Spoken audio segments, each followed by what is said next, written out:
Step-1. Contract the illness at the most inconvenient time. Why would you want to spend your well-deserved vacation lying on a beach, tossing back a few daiquiris, and sucking face with the girl of your dreams when you could be lying in bed and popping Advil every 6 hours? Mono is fun. How can mono be fun, you might ask? Well, if Dane Cook can be hilarious and Fox News can be considered informative journalism, then mononucleosis can certainly be fun. But fair warning, it's just an overall degrading disease. Strongly incapacitating and disabling, mono is like waking up with a large man choking you after you just spent 2 hours on a treadmill. So unless you are into that, which God knows I am, you probably feel like shit, and more importantly tired. Very tired. So tired that you can't even make the far too easy joke about your inability to swallow and instead resort to collapsing into your pillow and wallowing in a pool of self-pity and sweat. No, you say, not me. I couldn't possibly have this. As is tradition in the millennial faith, you attempt to prove or disprove your diagnosis by consulting Dr. Google. And after hours of online forums, Yahoo Answers, and WebMD consulting you, begin to realize the terrifying truth. That's right, there is no magic pill, no mono-be-gone medicine to make the pain go away. Mono is a virus, which means it's just like that family member who you begrudgingly invite to events and is always the last person to leave. The only thing you can do is drink plenty of fluids and wait it out. That's fine, you say. Patience is a virtue. But then you stumble upon startling realization #2. It can last weeks. Not your typical common cold, eh?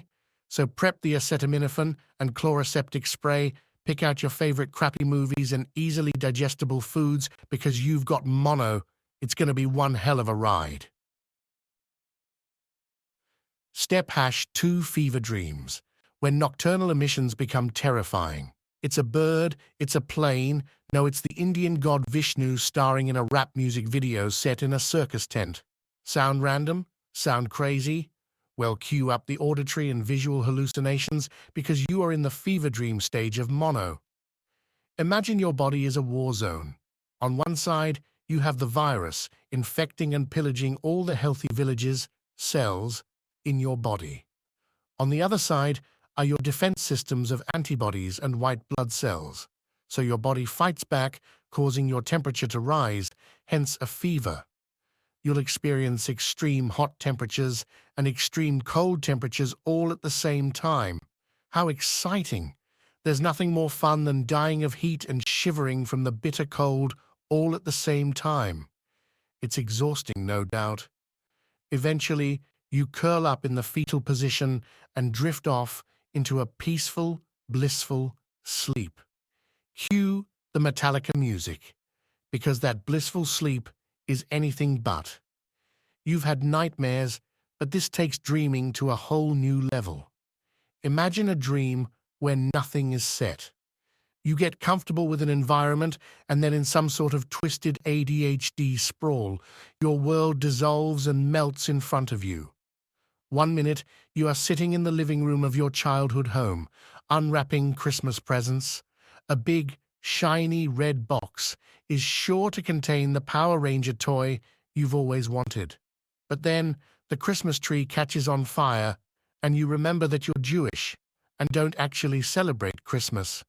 You tear away at the wrapping paper of the big red box to reveal not a Power Ranger, but an old-timey TV playing a tape of your grandparents having sex on loop. You begin to gouge your eyes out until blood pours out. But a sudden flash of white shines brightly and fades to reveal your new destination, an absolutely breathtaking tropical beach. This is the type of vivid fever dream that you were looking for. You admire this breathtaking scene and recline on a chair bed when the girl you had made plans to spend your vacation with saunters up from the beach, shimmering water cascading down the curves of her bikini, and she smiles at you with the same piercing blue eyes that captivated you in the first place. Without a word, she straddles your waist and removes her top, and for a moment, you believe you've succumbed to your illness, died, and gone to heaven. This was all you wanted after all: the sun, the beach, and the beautiful woman with whom you fantasized about. You met her several months ago in one of those adolescent fairy tales, a stranger just passing through whose mutual attendance at a family event proved to be more than enough justification for a romantic rendezvous.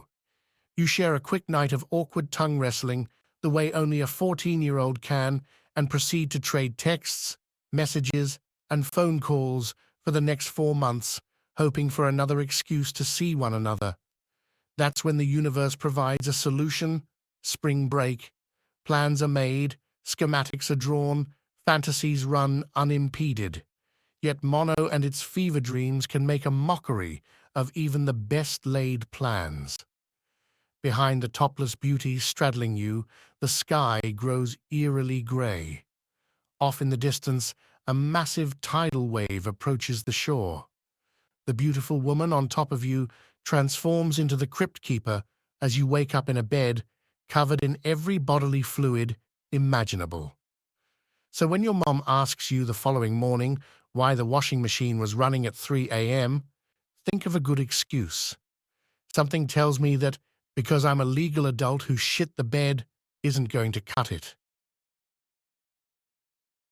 Step 3. Spread the love, or at least try. Mono is also known as the kissing disease, which means if you are lucky, you will contract it in a fun way. If you are unlucky, then your clearly ill, mono-infested friend will sneeze directly into your open mouth without warning, and any plans you had of getting with that crush on spring break go away in a phlegm-filled instant. The bottom line is it's easier to get and even easier to give, so every medical professional would advise you to not swap saliva or bodily fluids with anyone for the next 3 weeks. So herein lies the problem. You have an illness that now prevents you from kissing, and yet you've scheduled your romantic adolescent romp for a specific window of time. Ah, the irony of an illness contracted by kissing that prevents you from kissing. So what to do? Well, the intelligent thing would be to cancel your rendezvous and hope that the universe provides another window for you to consummate your love. However, this doesn't take into account the absolutely repulsive and morally bankrupt mind of a horny 14-year-old boy. The option you're considering is called lying, and it seems to be pretty popular. The hormonal monsters in your brain work around the clock, writing out formulas on a whiteboard, looking for a solution that allows you to lie about your mono while still being a good person. What if we drink a whole bottle of cough syrup before so that the symptoms go away? What if we don't make out and just use our hands? What if we just say it's a common cold? But no matter how hard they try, they all arrive at the same solution. If you go through with intentionally spreading mono just to get some ass, you are in fact a piece of shit. This brings us to step 4. Give up and be miserable. All that's left to do is to text her and tell her you won't be able to hang out and fulfill the fantasy that you've built up in your heads. Instead, you'll have to drown your sorrows into a bowl of matzo ball soup, nature's mono remedy, and hope that your paths will cross again one day. Until then, you'll dream of that beach, the bikini top, lying in the sand, and hope that one day the clouds won't roll in.